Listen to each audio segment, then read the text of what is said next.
साला चोर चोर, पकड़ो पकड़ो इसे।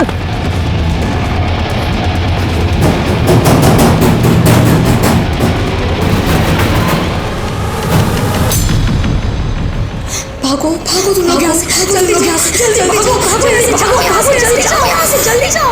भागो भागो तुम लोग यहाँ से, जल्दी यहाँ से, जल्दी भागो भागो यहाँ से, जाओ यहाँ से, जल्दी जाओ यहाँ से, जल्दी जाओ।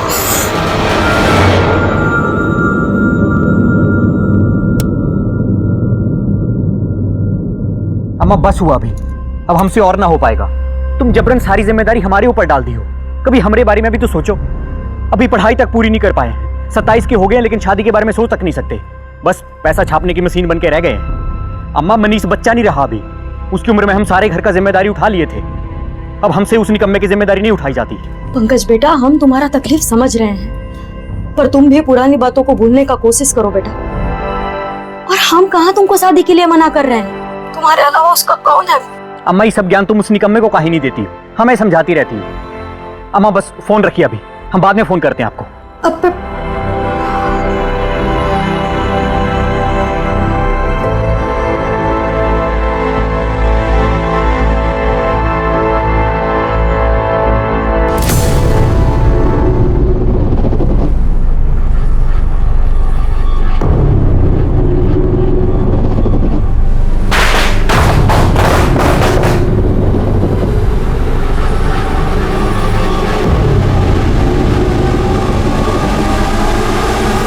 नमस्कार, आदाब। मैं अनूप सोनी क्राइम पेट्रोल सतर्क के ब्लैक हेडलाइंस अध्याय के आज के एपिसोड में आप सबका स्वागत करता हूं। भगवान ने इंसान एक ऐसा जीव बनाया है जो सोच सकता है, सही और गलत का अंदाजा लगाकर फैसला ले सकता है। पर भगवान के बनाए इसी इंसान के अगर इतिहास को देखा जाए तो उसके द्वारा लिए गए कई फैसलों के बारे में यह कहना बहुत मुश्किल होता है कि वो गलत लिए गए थे या फिर सही। जाहिर सी बात है कि हम किस परिवार में, किस परिवेश में जन्म लेते हैं, यह फैसला हम नहीं ले सकते, लेकिन बाकी तमाम फैसले हम ले सकते हैं। और उनमें से कुछ फैसले ऐसे लिए जाते हैं जिनका शायद सारी जिंदगी समझ पाना मुश्किल होता है कि वो सही थे या फिर गलत। और कई बार तो जिंदगी सोच विचार का मौका भी नहीं देती, फिर चाहे वो फैसला आपकी रोजमर्रा की जिंदगी से जुड़ा हुआ हो और आपके परिवार ने लिया हो। क्या ये फैसले इस कदर गलत और खतरनाक रूप ले सकते हैं कि हमारे या हमारे किसी अपने के लिए मौत का कारण बन जाए? ए दीपू, अब कहाँ चल दिए? चुपचाप ट्यूशन निकलो, नहीं तो हम तुमको लतिया देंगे। अंकिता को देखो, घंटों पहले ट्यूशन चली जाती है। एक तुम हो, लाट साहब बने फिर रहे हो। हाँ तो अंकिता जाए तो जाए, हम नहीं जाएंगे चिरकुट के पास। पढ़ाता कम, बकैती ज्यादा झाड़ता है। ई देखो, नालायक का बस्ता भारी। तुम्हारे पापा बोल रहे थे कि अगर दीपू ट्यूशन नहीं जाएगा ना तो हमको फोन करके बोलना। अरे अंकिता गई तो है, एक का पढ़ना काफी नहीं है का? अरे वो लड़की है, उसके पढ़ने से हम लोगों को क्या फायदा होगा? और तुम लड़के हो, तुम पढ़ लिख लोगे तो हम लोगों के बुढ़ापे का सहारा बनोगे। अरे पढ़े लिख के भी तो बैठेंगे पप्पा की दुकाने पे, वो तो अभी बैठ रहे हैं। पढ़ लिख के कौन सा मील खुलवा देंगे हमारे लिए? काय के लिए फिजूल में मेहनत करवा रही हो अम्मा? और चाहे कुछ भी कर लो, पास वास तो हम होंगे नहीं। चुपचाप किताब उठाओ और ट्यूशन निकलो।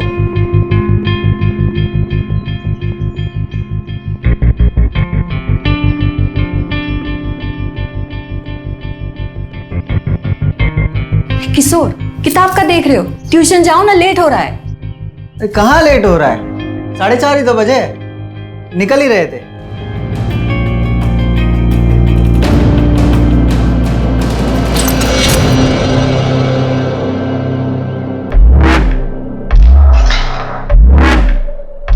दीपू, अरे सर ने जो चैप्टर 4 का होमवर्क दिए थे कर लिए तुम? अबे कैसे करते, हमारे बुक में चैप्टर 4 तो है ही नहीं।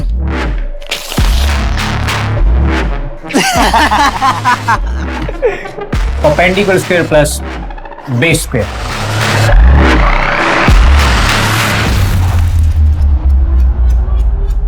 वो लड़की का नंबर है का तुम्हारे? हमारे पास कहाँ, अब तो मांग लेना। नहीं ये देखो, लंपट लोग बाहर ही मिल गए। कोई लड़की वड़की फंसाया हो या किताब हाथ में ले बस चक्कर ही काट रहे हो? अरे कहाँ मनीष भैया, सब फालतू है यहाँ पे। जब देखो किताब में घुसी रहती हैं, घास भी नहीं डालती। वो नहीं, तुम दोनों फालतू। अरे एकदम यूजलेस थे। अरे एक लड़की नहीं फंसाया जाता तुमसे, हट, वरना हमारा मार्केट भी खराब कर दोगे।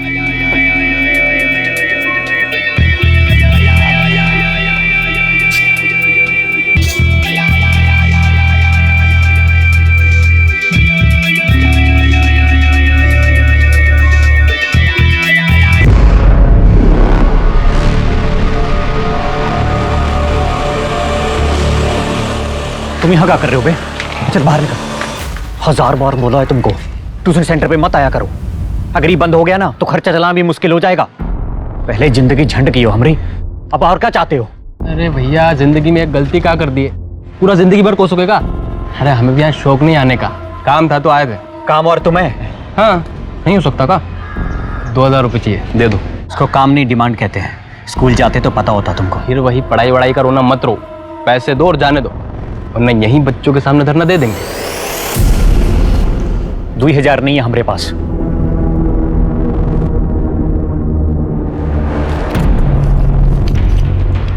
सो बस। कैसा भाई हो यार तुम? और तुमको भाई के नाम में शर्म आता है? इतना पढ़ लिख के भिखारी तुम। चुप करके निकलो यहाँ से। अभी कॉम्प्रोमाइज कर रहे हैं, अगली बार नहीं करेंगे। सुना नहीं?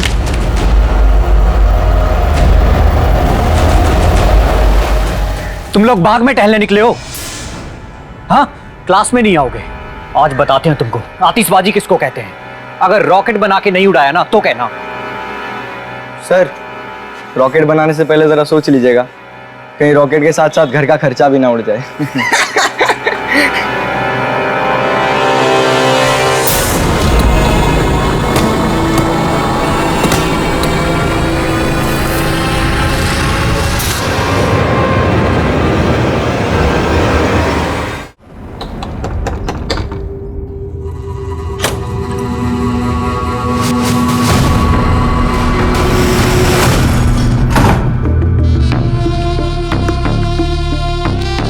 कहाँ चली लाल परी बन के? तुम्हारे दिल पर कब्जा करने। दिल तो पहले ही कब्जा लियो, आपका जान लोगी। वो भी ले लेते।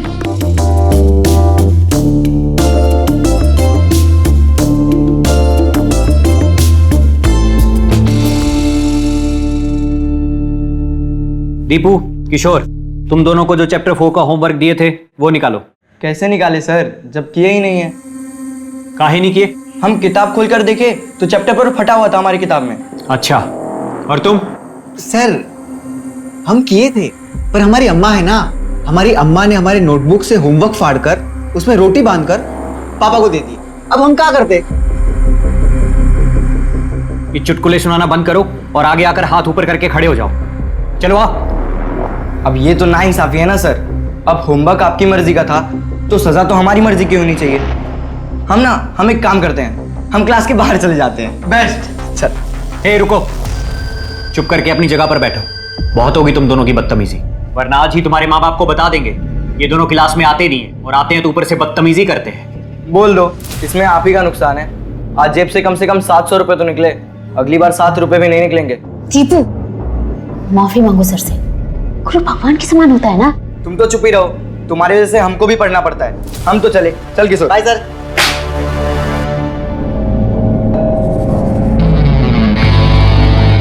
अब ये खतरनाक खेल हमको बंद करना पड़ेगा, बहुत जोखिम है इसमें। अरे मारे भोले बलम, वो मजा ही क्या जिसमें जोखिम ना हो।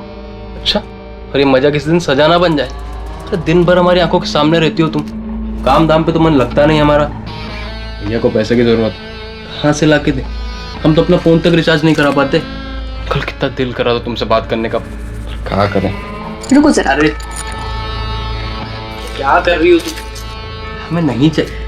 अभी इतना ही है, बाकी जुगाड़ बाद में करती हूँ।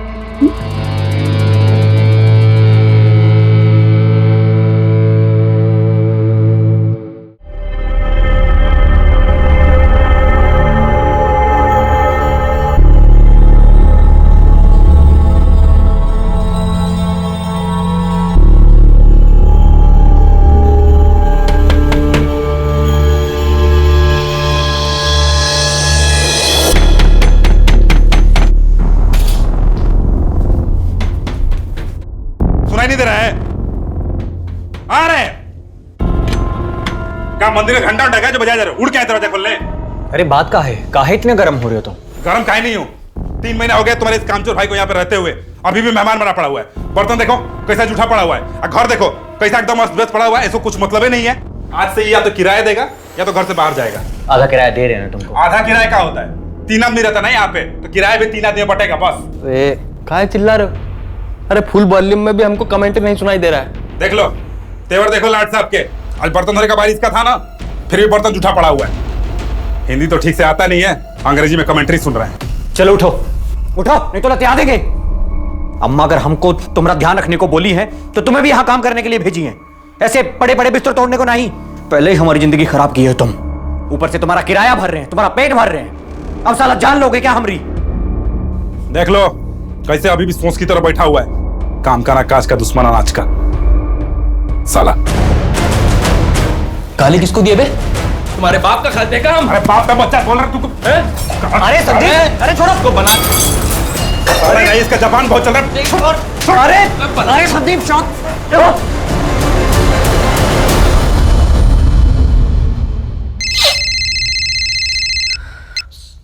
हेलो पंकज बेटा, कैसे हो?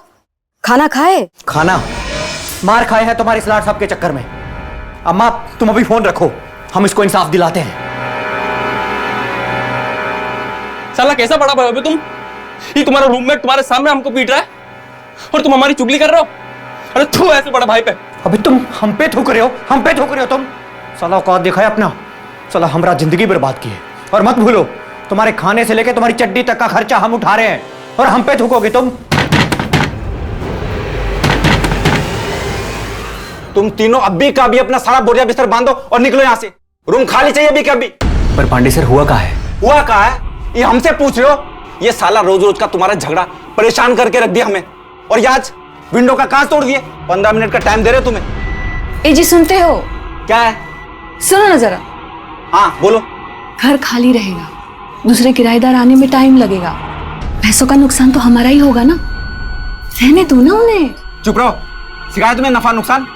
जाओ नीचे। 5 मिनट हो गया है, 10 मिनट में चाबी हाथ में चाहिए, 1 मिनट भी ऊपर नहीं, समझे?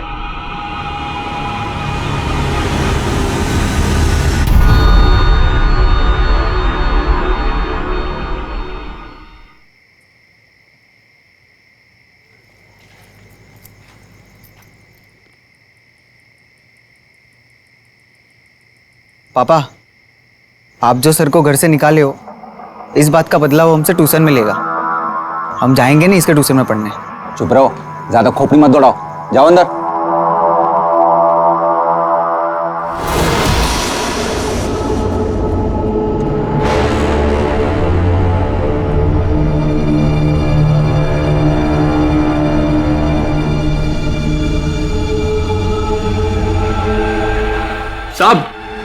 साहब हमारा बड़ा भाई पंकज 2 दिन हुआ साहब गायब है।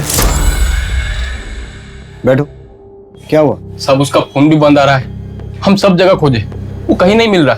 अम्मा को भी फोन किए बलिया, वहां भी नहीं गया साहब 2 दिन हो गया, पता नहीं कहाँ गायब है और घर से सामान लेकर भी नहीं निकला। सामान लेकर नहीं निकला मतलब? तुमको बताया नहीं कहाँ जा रहा है? बताया तो नहीं साहब, अगर वो बताता तो हम उसको खोजते ना। काम क्या करता है तुम्हारा भाई? वो ट्यूशन क्लास चलाता है और खुद भी पढ़ रहा है, कोरेस्पोंडेंट से MSc कर रहा साहब। और तुमने उसे आखिरी बार कब देखा? साहब 2 दिन पहले, जब वो घर से कहीं जा रहा था तैयार होके। आज तो दुखी आत्मा बड़ी खुश है। कहाँ जा रहे हो? जहन्नुम में। चलोगे? तो तुम दोनों भाई साथ रहते हो? जी साहब, हमसे अलग एक रूममेट भी रखे भैया। वो क्यों नहीं आया तुम्हारे साथ कंप्लेंट लिखवाने? साहब वो शहर से बाहर गया, वो होता तो भी नहीं आता साहब। हम फोन किए तो उसको, बोले भैया गायब है। तो बोला तुम्हारे भैया, हमें काहे परेशान कर रहे हो? क्यों?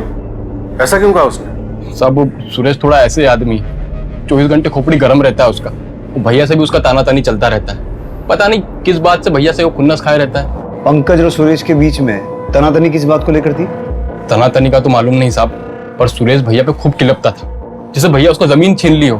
पंकज की फोटो और बाकी डिटेल्स दे दो, अगर उसके बारे में कुछ पता चलेगा तो हम इन्फॉर्म करेंगे। और ये जो सुरेश है, जैसे ही वापस आए उसे यहाँ पुलिस स्टेशन आने को कहो। जी साहब भैया को जल्दी ढूंढिएगा।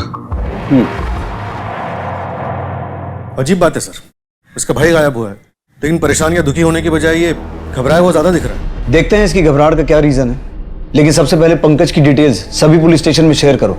हॉस्पिटल्स भी चेक करना, कहीं कोई एक्सीडेंट तो नहीं हुआ। और पंकज के कॉल रिकॉर्ड्स और मोबाइल लोकेशन निकलवाओ, फोन ट्रैक करो उसका।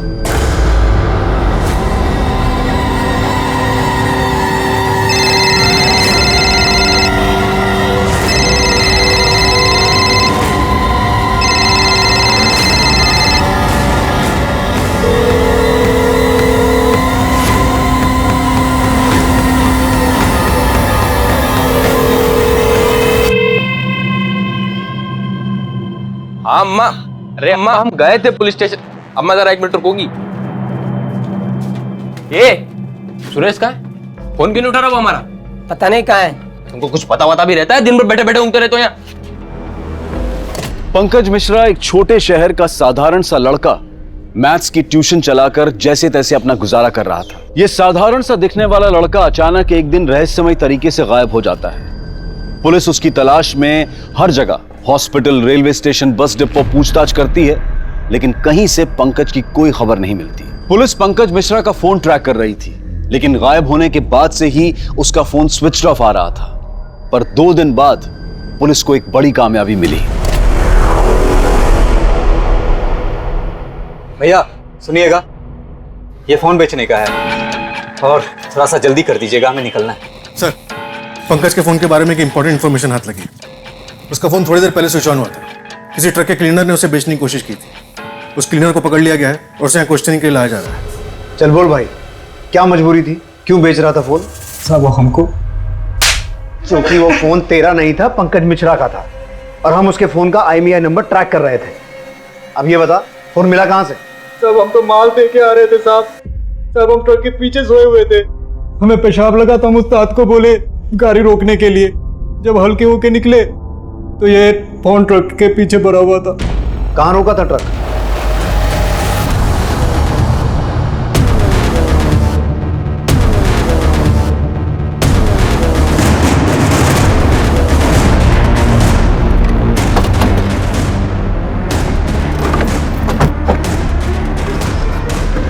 साहब उस्ताद ने गाड़ी यहाँ रोकी थी और मैं पेशाब करने उधर गया था। इसका मतलब है टेम्पो में फोन इस तरफ से फेंका गया होगा, क्योंकि अगर कोई उस तरफ से आता तो ये उसे देख लेता। ये पूरा एरिया चेक करो, अगर ये सच बोल रहा है तो यहाँ कुछ मिलना चाहिए।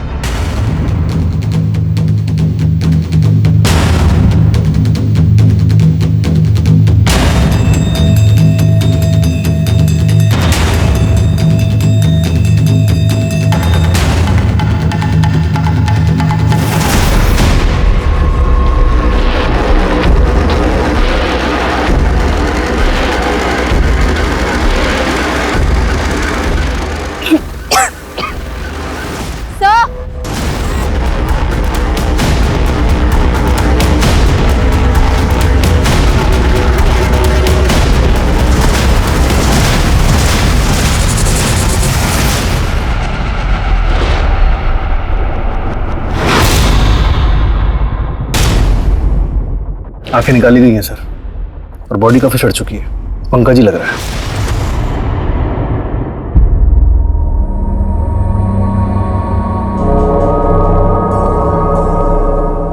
भैया, ये तो मेरा पंकज भैया है। अम्मा, भैया को किसी ने मार दिया।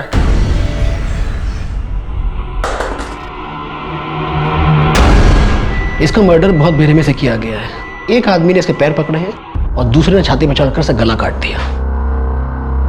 आप बता सकते हैं इसका मर्डर कब हुआ होगा? 4-5 दिन पहले। और हाँ, इसकी आंखें मरने के बाद नहीं, जब ये जिंदा था तब निकाली गई हैं और उसके बाद इसका गला काटा गया है। मतलब कि मर्डरर इसे मारना नहीं बल्कि तड़पा के मारना चाहता था। निकला है बिल से बाहर, मार दी हमारे भैया को। अरे ऐसा मारा कि उसकी आंख तक बाहर निकल रहा है। क्या किए थे? ज्यादा बौरा मत समझे। हमारे ऊपर मत डालो, हम यहाँ पे थे ही नहीं। छोड़ जाओ अपने आप। अजीब इत्तेफाक है ना, इसका रूममेट पंकज गायब हुआ और तभी ये शहर में नहीं था। सर इसमें हमारा कोनो हाथ नहीं है सर। ये चोट कैसे लगी? वो सब मोटरसाइकिल से जा रहे थे तो ठोक दिए थे गलती से किसी को, तो सब मिलके कूट दिए हमको। कमाल है। एक और इत्तेफाक। काम क्या करते हो? एंटरटेनमेंट इंडस्ट्री में है, फिल्म दिखाते हैं लोगों को। Entertainment industry? पंकज को कैसे जानते हैं? सर हमको किराए पे रूम चाहिए था, तो ब्रोकर मिलवाया था हमको। तो ब्रोकर बोला कि साथ में मिलके रूम ले लो। उसके बाद सब ठीक चल रहा था सर। फिर ये आ गया रहने के लिए। इसके चक्कर में हमारा पंकज से लगभग रोजे लड़ाई होता था, और एक बार तो मकान मालिक आधा रात को हम लोग को घर से बाहर निकाल दिया। जब अकेले थे तो ठीक था, आधी रात में सड़क पर ला दिए हो तुम। हाथ जोड़ के विनती कर रहे हैं तुमसे, प्यार से निकल जाओ यहाँ से, वरना धक्के मार मार के तुम्हें निकाल देंगे। और तुम क्या थूकोगे बे हम पे? अरे हम थूकते हैं तुम जैसे भाई पे। थू, जाओ यहाँ से।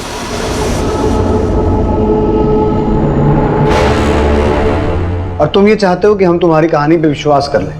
तुम्हारी पंकज से कोई दुश्मनी नहीं थी, तुम कुछ छुपा नहीं रहे हो, तुम्हारा शहर से बाहर होना, ये चोट वोट लगना सब सच है ना? हाँ सर, हम सब सच बोल रहे हैं सर। सर, ये सुरेश झूठ बोल रहा है। पंकज उसका रूममेट था, उसे इतनी बुरी तरह से मारा गया, जीते जी उसकी आंखें निकाली गई, और ये सब पता होने के बाद भी उसके चेहरे पे कोई अफसोस तक नहीं दिखा। सर, इस सुरेश ने पंकज को मारा है, और सुरेश के चोटों के निशान किसी बाइक के एक्सीडेंट की वजह से नहीं है। मर्डर करते वक्त पंकज ने जो खुद को बचाने की कोशिश की होगी, ये चोटें उसे तब लगी होंगी। लेकिन सौरभ, ये भी याद रखो कि अगर सुरेश ने पंकज के साथ कोई दुश्मनी पाल भी रखी थी तो भी ये काम किसी एक आदमी का नहीं है। ऐसा क्या हुआ होगा सुरेश की लाइफ में जो पंकज को पता चल गया? और अगर अफसोस की बात करें तो अपने सगे भाई की बॉडी को इस हालत में देखकर मनीष की आंख से एक आंसू तक नहीं टपका, और आज सुरेश को देखकर इमोशन और गुस्सा दोनों आ गए, यहां तक कि उसने सुरेश का गिरेबान पकड़ लिया। सर, हो सकता है ये इमोशन, ये गुस्सा हमें दिखाने के लिए हो। करेक्ट, अब तुम सही जा रहे हो। मनीष और सुरेश, इन दोनों की कुंडली निकालो। सर, पंकज के कॉल रिकॉर्ड से तो कुछ खास मिला नहीं। फैमिली के अलावा उसे ज्यादातर कॉल स्टूडेंट्स और उनके पेरेंट्स के आए, और हाँ, उसे लास्ट कॉल मुन्ना चौधरी के फोन से किया गया था, जिसके बच्चे पंकज के ट्यूशन में पढ़ते हैं। हमें एक बार पंकज की ट्यूशन क्लासेस में पढ़ने वाले सभी बच्चों से बात करनी चाहिए। सौरभ, पायल, हमें पंकज के पुराने मकान मालिक से भी एक बार बात करनी होगी। ये पता लगाना होगा कि ऐसा क्या हुआ था जो रातों रात उसने इन्हें घर से निकाल दिया। अरे निकालते नहीं तो क्या करते? रोज रोज घर में लड़ाई झगड़ा तोड़ फोड़। उस दिन तो खिड़की का कांच तोड़ दिए, इतना परेशान किए कि किशोर के बाबा ने सुरेश से अपना बिजनेस बंद कर दिया। कान पकड़ लिए उसके बाद कि आज के बाद किसी बैचलर को अपना घर किराए पे नहीं देंगे। हाँ सर, ये नंबर तो हमारे नाम पर ही है, लेकिन हम इसका इस्तेमाल नहीं करते। हमारा बेटा दीपू इस्तेमाल करता है। हाँ सर, हम फोन किए थे पंकज सर को ये जानने के लिए कि ट्यूशन का फीस कब जमा करना है। दीपू और किशोर पंकज सर को बहुत परेशान करते थे। रोज उनके चिल्लाने के, गुस्सा होने के बाद भी उनकी क्लास छोड़ के चले जाते थे। तो दोनों उल्टा सर को ही धमकी देते थे कि बता दीजिए आपकी आमदनी कम होगी। वो लोग इस बात का खूब फायदा उठाते थे कि सर को पैसे का जरूरत था ना। हाँ साहब, हम सुरेश के धंधे में पैसे लगाए थे। हमको तो लगता है कि पंकज भी धंधे में उसका पार्टनर था। एक दिन वो दोनों किराया देने आए थे, तब सुरेश ने हमको डील ऑफर किया था। अरे बहुत बढ़िया ऑफर दे रहे हैं आपको पांडे जी। इतना प्रॉफिट होगा कि किराया तो आपको चिल्लर लगेगा, छोटी लागत ज्यादा मुनाफा। अब बाकी तो आप पूरे गांव में फेमस हैं। प्रणाम सर। प्रणाम किशोर, होमवर्क कर लिए तुम? जी, वो तो ट्यूशन से आते ही कर लिए थे। अभी तो आगे की पढ़ाई कर रहे थे। टेस्ट रखेंगे अगले हफ्ते। रख लीजिए, हमें कौन सी देनी है? देखो, रिस्क लेने से हम डरते नहीं हैं, लेकिन पता तो चले कि धंधा क्या है। धंधा अंधा छोड़िए ना, आप बस नोट गिनने का तैयारी कीजिए। क्या है ना पांडे जी कि जब लक्ष्मी जी सामने से आती है तो ज्यादा पूछताछ नहीं करना चाहिए, लक्ष्मी जी नाराज हो जाती है। इतना बोल रहे हो तो चलो तुम्हारा भरोसा करके कुछ पैसा लगा देते हैं, फिर देखते हैं आगे क्या करना है। सुरेश ने बढ़िया मुनाफा कमा कर दिया। हमने तो अपने दोस्त मुन्ना चौधरी के पैसे भी इन्वेस्ट करवा दिए। फिर मुन्ना की बिटिया अंकिता से पता चला कि सुरेश का धंधा क्या है। बाबा, दीपू और किशोर खुद को बर्बाद कर रहे हैं। वो जो सुरेश है ना, वो इनके उम्र के बच्चों का भविष्य बिगाड़ रहा है। ये ट्यूशन छोड़ के उसके यहाँ गंदे पिक्चरें देखने जाते हैं।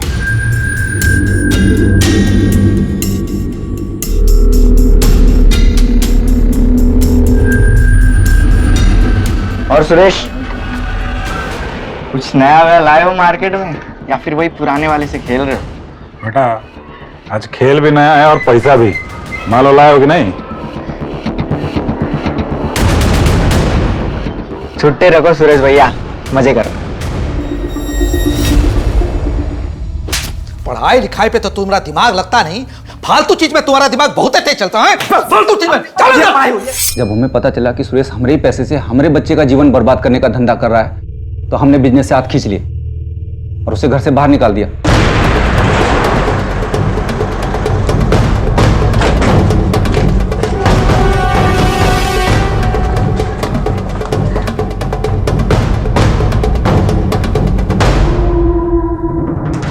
बैठ बैठ बैठ, इंटरवल होने वाला है।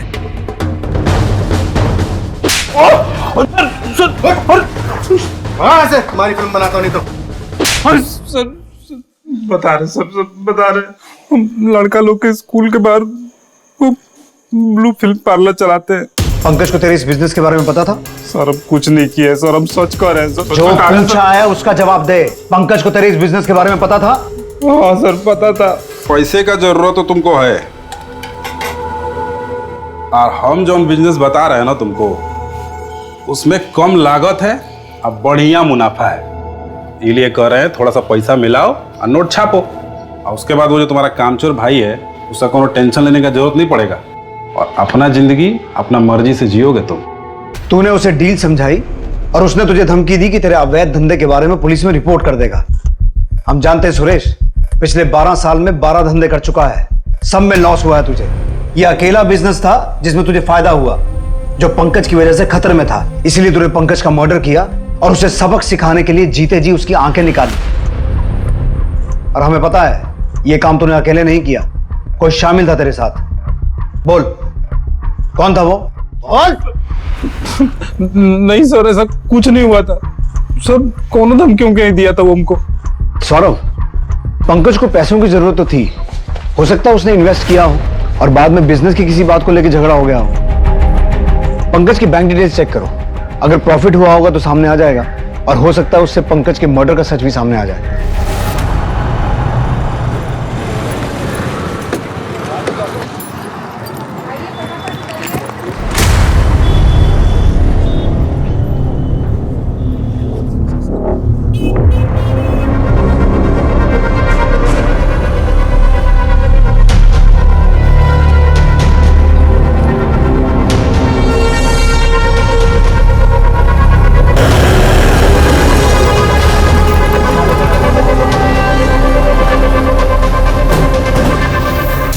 तो तुम दोनों ने सुरेश के बिजनेस में पैसा लगाया था? बताए तो थे, जब हमें पता चला कि सुरेश का धंधा कर रहा है तो हम धंधे से हाथ खींच लिए थे।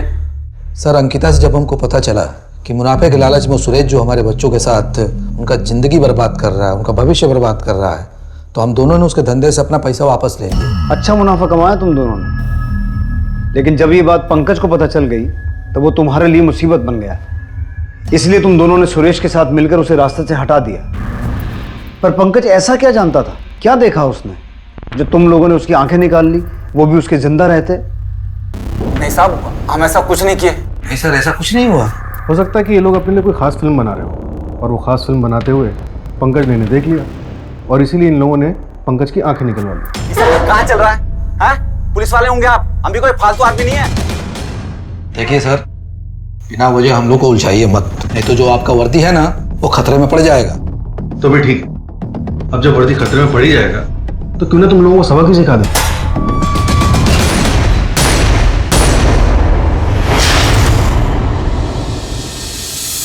सर हो सकता है आधी रात को घर से निकालने का प्लान इन तीनों ने मिलकर बनाया हो, ताकि सारा का सारा शक मनीष पर आए कि उसी ने पंकज का मर्डर किया है। वरना उसे उसी रात क्यों निकाला? क्योंकि पांडे की बीवी ने तो बताया था कि झगड़े तो आए दिन होते थे। पॉसिबल है, पर फिर भी मुझे लगता है कि हमें मनीष पर भी नजर रखनी चाहिए। और ऐसा पहली बार नहीं होगा कि एक भाई ने दूसरे भाई का मर्डर किया हो। हमने पहले भी जमीन, लड़की या किसी और मामले में ऐसे केसेस देखे हैं। और वो कौन होगा जिसने पंकज को इतनी बेरहमी से मारने में मनीष का साथ दिया होगा? सर हो सकता है बच्चों ने उसका साथ दिया हो, पढ़ाई या पंकज की धमकियों से बचने के लिए मर्डर कर दिया हो उसका।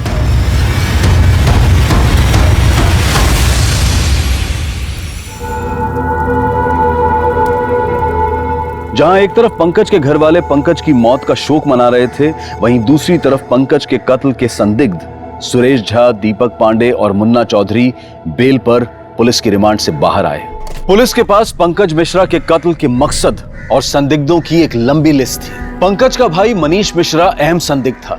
उसके अलावा सुरेश झा, दीपू चौधरी, किशोर पांडे, दीपक पांडे और मुन्ना चौधरी सभी शक के दायरे में थे, पर बावजूद इसके पुलिस के पास इनमें से किसी के भी खिलाफ कोई पुख्ता सबूत नहीं था। साधारण से दिखने वाले इन मध्यम वर्गीय संदिग्धों ने पुलिस के लिए एक चक्रव्यूह रच दिया था, जिसे भेद पाना पुलिस के लिए दिन ब दिन मुश्किल होता जा रहा था। अम्मा, हम पक्का तो नहीं कह सकते, पर हमें लगता है हमें समझ आ रहा है पंकज सर के साथ क्या हुआ होगा। क्या बोल रहे हो तुम? हमको जरा समझा। सब बताएंगे, बस एक बार हम पक्का कर ले कि हम जो सोच रहे हो सही है या नहीं। हम आते। अरे किशोर, जा कहाँ रहे हो वो तो बता। हम आते हैं, रात के खाने तक लौट आएंगे।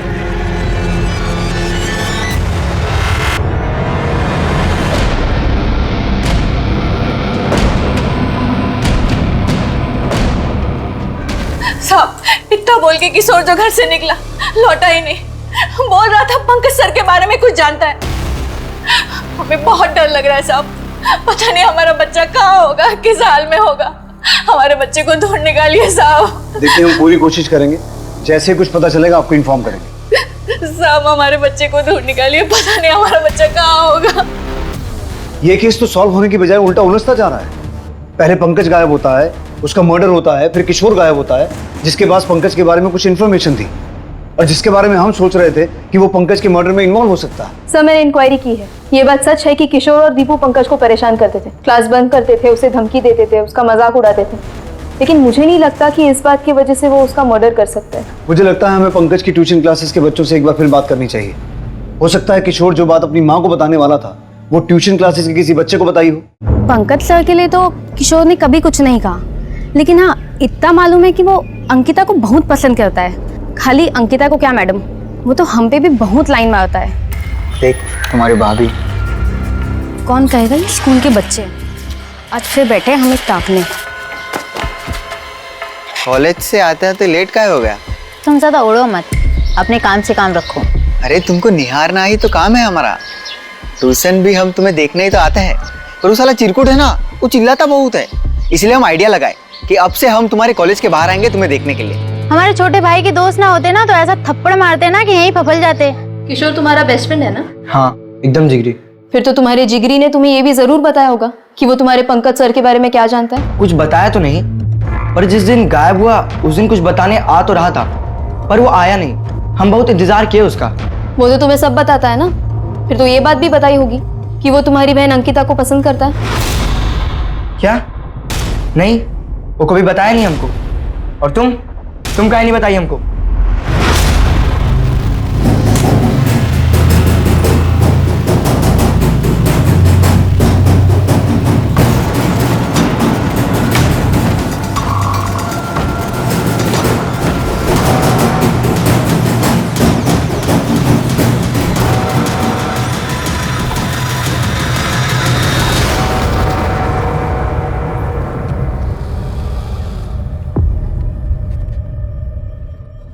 चोर चोर पकड़ो पकड़ो इसे, पकड़ो। अबे तुम तो वही हो, तुम ही से हम बाइक खरीदे और तुम ही हमारी बाइक चुरा रहे हो। चलो तुम थाने चलो। अब बताते हैं सर। साहब पहले हम लोग मोटरसाइकिल बेचते हैं, बेचने के जब पैसे मिल जाते हैं तो उसको फिर चुरा लेते हैं, तो दूसरे ग्राहक को बेच देते हैं। इस तरह हम एक ही गाड़ी को ना अलग अलग कई ग्राहकों को बेच देते हैं सर। तेरे अलावा और कौन कौन है इस बाइक चोरी के गैंग में? बोल। तीन लोग हैं सर। शहर में सेकेंड हैंड बाइक बेचकर खुद उसे चोरी करने वाला गैंग हाथ लगा है। इस गैंग के सरगना का पंकज मर्डर केस से कनेक्शन सामने आया है। किसका? ये सर।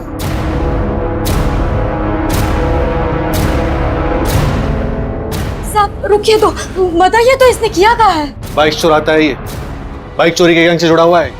बर्बाद कर दिए है। अरे पंकज के पास भेजा था ताकि तू इंसान बन सके। अरे वो दिन रात मेहनत करता था कि किसी तरह तुम्हारे पाप धुल जाए। तुम्हारी गंदी हरकतों की वजह से वो फंसा। कौन सी गंदी हरकत? और पंकज किसके और कौन से पैसे चुका रहा था? कहा बताए। 2 साल पहले भी इसने एक कांड किया था। अरे खुद से बाहर नहीं निकलेगी। दरवाजा खोल दो। अरे क्या किया तुमको शर्म नहीं लगा? लड़की को छेड़ दे। भाई मुझे दिखाने लायक नहीं छोड़े हम। पूरे खानदान का नाम मिट्टी में मिला दिया तुमने।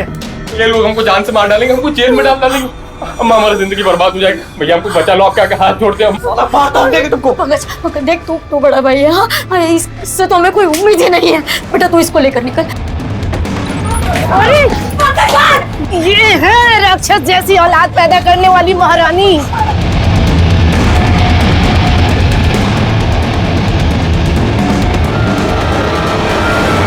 इसके किए का सजा हम दोनों को भुगतना पड़ा। लड़की के परिवार ने मामला दबाने को और पुलिस में ना जाने का 5 लाख रुपया मांगा। पंकज ने कहां से कर्जा लिया और उनका पैसा दिया। फिर वो यहाँ आ गया काम की तलाश में।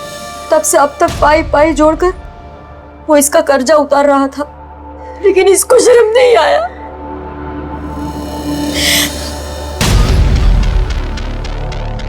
कहीं तूने तो कुछ गलत नहीं किया ना हमारे पंकज के साथ? नहीं अम्मा, हम लाख बुरे सही, पंकज हमारा बड़ा भाई था, हम उसके साथ ऐसा कुछ करने का सोच भी नहीं सकते।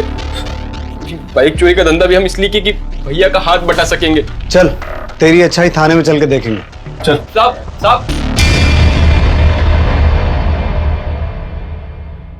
तुम तीनों कब से चोरी कर रहे हो? आप बस वो 1 महीने से साहब। पंकज को तुम्हारी इस बाइक चोरी के बारे में पता चल गया था, इसलिए तुम लोगों ने उसका मर्डर कर दिया। और किशोर को इसलिए मार दिया क्योंकि शायद उसे पता चल गया था कि तुमने पंकज के साथ क्या किया। अब बताओ, किशोर के साथ क्या किया तुमने? उसे भी मार दिया। और मनीष तू तो किशोर का दोस्त था ना, बच्चे को भी तो अपनी तरह बनाना चाह रहा था, अंकिता को पटाने में उसकी मदद कर रहा था। नहीं साहब, हम तो उस किशोर के मजे लेने जाते थे, वो अंकिता बहुत जोर अड़काती थी उसे। सब हम सच कह रहे हैं, हमने भैया को नहीं मारा और हम ना ये जानते कि किशोर कहाँ गया। सब हमारा गलती इतना सा है बस कि हम किशोर की माँ के साथ अफेयर किए थे। वो हमने नहीं किया था साहब, वो खुद हमारे पास आई थी। हम उन्हीं के घर में किराए से रहते थे ना, जब कोई नहीं होता था तो वो बहाना बनाकर आ जाती थी, तो हम भी थोड़ा थोड़ा।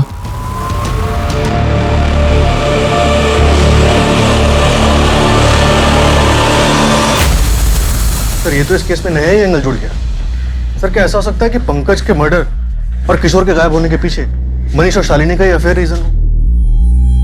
सौरभ हो भी सकता है और नहीं भी हो सकता है। मनीष हमें गुमराह करना चाहता हो, वरना अचानक सामने से आकर खुद अपने अफेयर की बात क्यों बताता?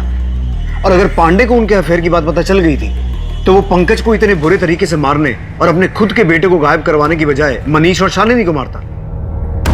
खैर इस एंगल को भी देखते हैं। तुम एक काम करो, पांडे की बीवी शालिनी को बुलाओ, देखते हैं क्या कहती है। सर, हमने सबकी बैंक डिटेल्स चेक की है। एक हैरान कर देने वाली खबर सामने आई है। पंकज ने पहली बार ऑनलाइन शॉपिंग की है, वो भी पूरे 20,000 रुपए की। क्या? पता लगाओ क्या खरीदा उसने।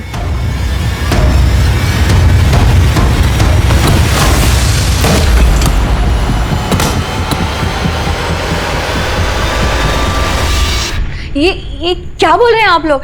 ऐसे कुछ नहीं था, वो मनीष हमारे साथ जबरदस्ती किया था साहब। आप कह रहे हैं कि मनीष ने आपके साथ जबरदस्ती की थी, जबकि उसका कहना है कि आपने उसे उकसाया था।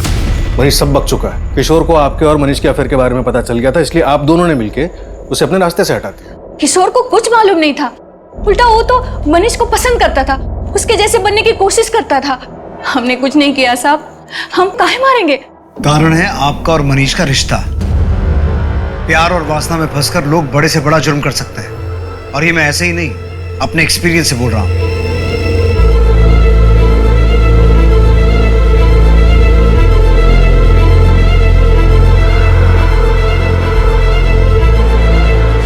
सर, पंकज ने ऑनलाइन कोई ज्वेलरी मंगाई है। क्या?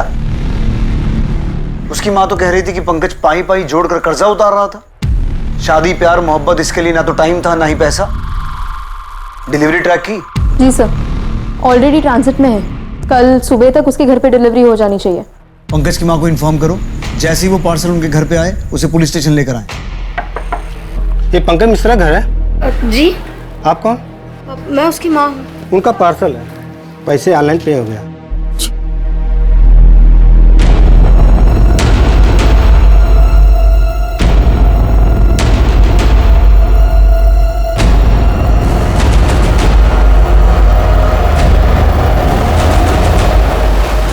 तो ये वजह थी पंकज के साथ वो दरिंदगी करने की, उसकी आंखें निकालने की। अरे कहाँ ले जा रहे हैं आप लोग हमारी बिटिया को? इसने किया क्या है बताएंगे आप लोग? सर, हमारी बिटिया पढ़ने लिखने वाली लड़की है, आप लोगों को जरूर कोई गलतफहमी हुआ है। आखिर इसने किया क्या है? लेके कहाँ जा रहे हैं आप लोग? बिठाओ सबको अंदर। अरे क्या कर रहे हैं आप? अरे ये पंकज ने तुम्हारे लिए ऑनलाइन ऑर्डर किया था, क्यों?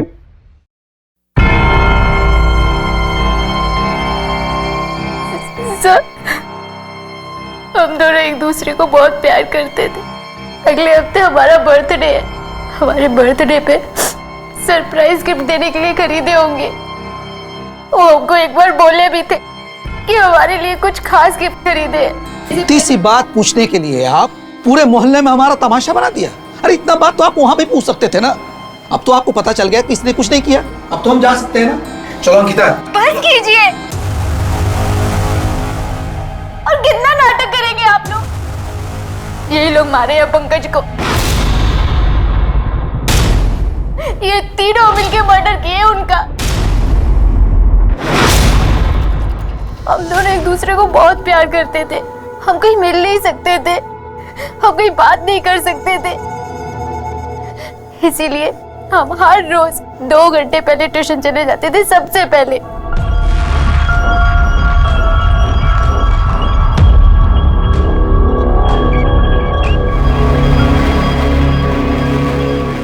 देखो अंकिता, जब तक तुम बालिग नहीं हो जाती और जब तक हमारी शादी नहीं हो जाती, तब तक हमें ये सब नहीं करना चाहिए। हम आपसे बहुत प्यार करते हैं। प्यार तो हम भी तुमसे बहुत करते हैं, पर क्या करें, कुछ चीज़ों को लेकर फंसे हुए हैं। उसी के बाद सारी चीज़ें ठीक हो जाए। अगर बिना चीज़ें ठीक हुए तुम्हारे घर वालों को हमारे रिश्ते के बारे में पता चल गया तो वो कभी नहीं मानेंगे। जब तक हम नहीं चाहेंगे किसी को कुछ पता नहीं चलेगा।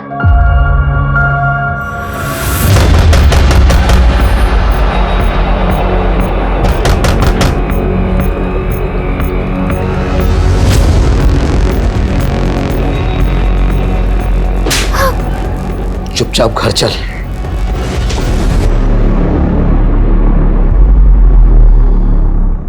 बाबा बहुत गुस्से में थे और जब हम सुने तो हम भी सुनने रह गए। उसका हिम्मत कैसे हो हमारी बहन को हाथ लगाने का। पापा हमको बोले कि वो पंकज से मिलना चाहते हैं। ठीक है, रोना धोना बंद कर और उसे बुला मिलने के लिए। या नहीं, बाहर। यहाँ पर आएगा तो 4 लोग बात करेंगे। हम पापा की बात सुनकर इतना खुश हो गए कि हम सोच ही नहीं पाए कि बाबा हमें क्यों बोल रहे हैं कि दीपू के फोन से पंकज को कॉल करने के लिए, और काहे उन्हें रात को बुलाने के लिए बोला। हेलो, तुम्हारे लिए खुशखबरी है। कहाँ खुशखबरी?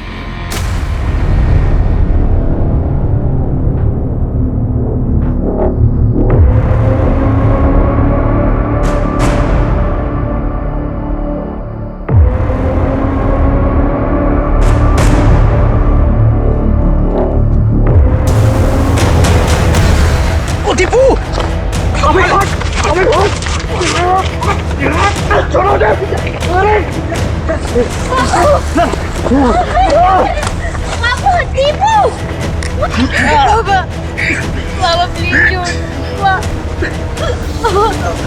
छोड़ो।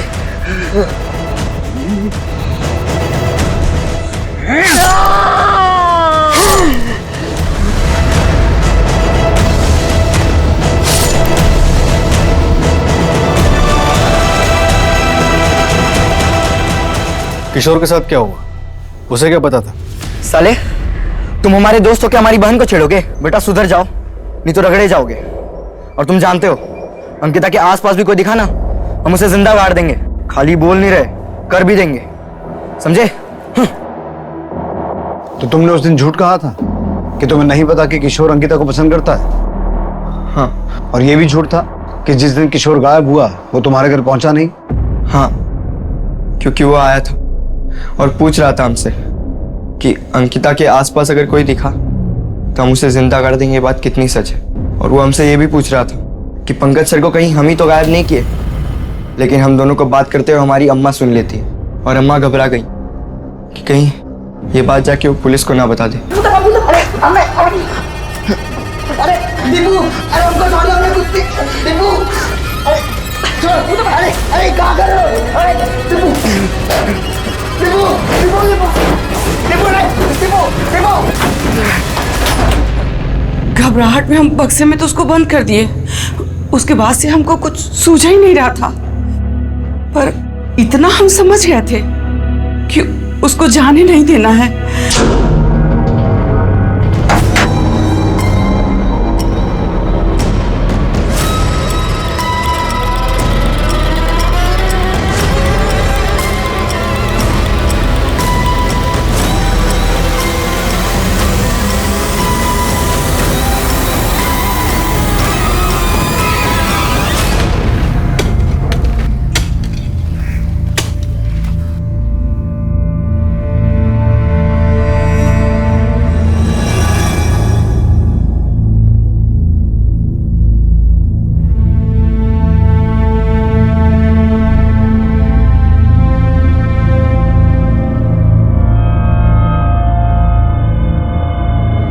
पंकज एक पढ़ने लिखने वाला होनहार लड़का अपनी मां की मांग और दबाव के कारण कभी 2 मिनट सुकून के भी नहीं जी पाया। यह सही है कि घर के बड़ों को छोटों की जिम्मेदारी उठानी चाहिए, लेकिन उसकी भी एक सीमा और कुछ नियम बहुत जरूरी हैं जो कि पंकज की मां समझ नहीं पाई और मनीष को पंकज पर लाद दिया।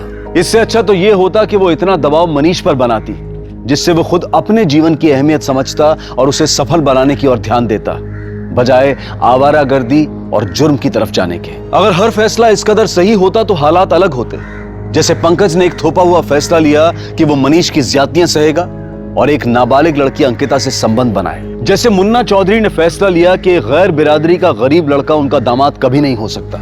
जैसे दीपू ने फैसला लिया कि वो पंकज के कत्ल में भागीदार होगा। इन सभी गलत फैसलों ने कहीं किसी मासूम की जान ली तो कहीं किसी को अपराधी बना दिया, जिसके कारण पंकज और किशोर अपने आसपास के लोगों और जान पहचान वालों की वजह से आहत हुए और मारे गए। अब मैं अनूप सोनी आपसे विदा लेता हूं। फिर मुलाकात होगी क्राइम पेट्रोल सतर्क के ब्लैक हेडलाइंस अध्याय में एक और नए केस के साथ। और याद रखें, क्राइम और आपके बीच में सिर्फ इतना फर्क है कि आप कितने सतर्क हैं। सतर्क रहें, सुरक्षित रहें। जय हिंद।